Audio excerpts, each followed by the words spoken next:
Aujourd'hui, nous allons parler de plusieurs règles d'or essentielles pour la mise à l'échelle de projets en économie circulaire.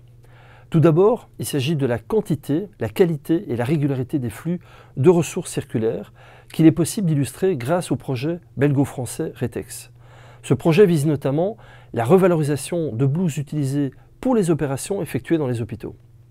Concrètement, pour réaliser une transition circulaire à grande échelle, il est nécessaire de pouvoir garantir la qualité, notamment les caractéristiques techniques identiques des différentes ressources, la prévisibilité des volumes potentiels de celles-ci et aussi la régularité du gisement afin d'optimiser ses processus et son efficacité. Et c'est bien entendu le cas avec des blouses d'opération. La deuxième concerne la juste échelle territoriale, qui doit être aussi recherchée en fonction du type de déchets ressources, de la localisation des acteurs pour effectuer les opérations circulaires, tout en réduisant les impacts négatifs tels que les émissions de CO2 qui annuleraient l'équation vertueuse de la circularité des matériaux. Plus les matériaux seront naturels et plus il est possible de réduire l'échelle géographique. Stéphane Kampelman démontre avec la coopérative Sonia Nwood qu'il est possible de relocaliser une chaîne de valeur dans le secteur du bois en détournant localement des gisements certifiés issus de la forêt de soigne prévus initialement pour l'exportation. Cela se traduit aussi par l'émergence d'autres entreprises telles que Zafi, créée par Simon Malvaux et qui proposera bientôt des vélos fabriqués localement avec des cadres 100% en bois fournis par Sonia Nwood. Une autre clé concerne l'identification et la mitigation des risques spécifiquement liés à la gestion de projets circulaires qui seront amplifiés lors d'une mise à l'échelle. Prenons deux exemples. Quand Abdoulaye Ba, fondateur de Just Electronic, réceptionne des palettes de déchets d'équipements électriques et électroniques pour les réparer et les préparer pour leur emploi, il ne peut avoir qu'une estimation très imprécise de la valeur comptable de ceux-ci avant de les avoir analysés techniquement. Un autre exemple sur le plan financier, Sicad propose des vélos électriques fabriqués à Bruxelles.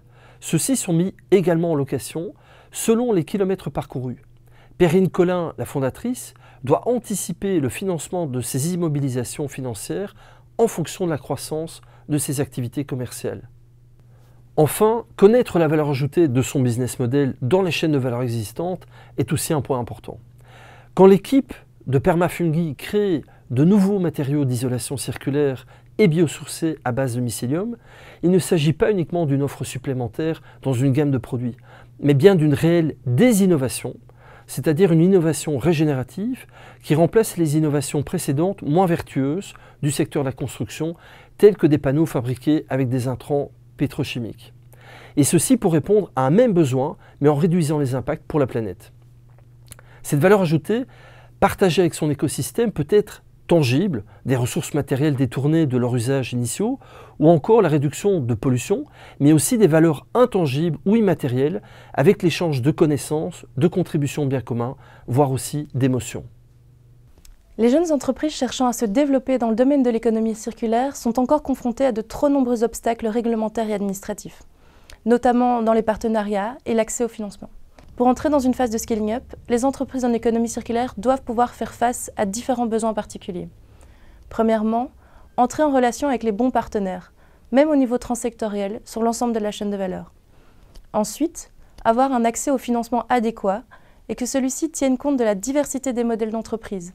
Je pense notamment à l'économie de la fonctionnalité.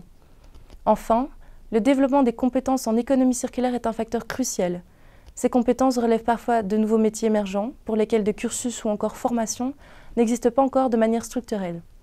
L'élément fondamental sur lequel repose la croissance et l'innovation en économie circulaire est constitué par un climat où les freins, qu'ils soient législatifs, réglementaires ou encore administratifs, sont limités. Un climat qui autoriserait une prise de risque en la matière et l'expérimentation. C'est pourquoi nous pouvons considérer qu'en économie circulaire, il n'y a pas de croissance exponentielle d'entrepreneurs ou d'entrepreneuses, mais bien la mise à l'échelle et le développement d'écosystèmes d'entre-donneurs et d'entre-donneuses.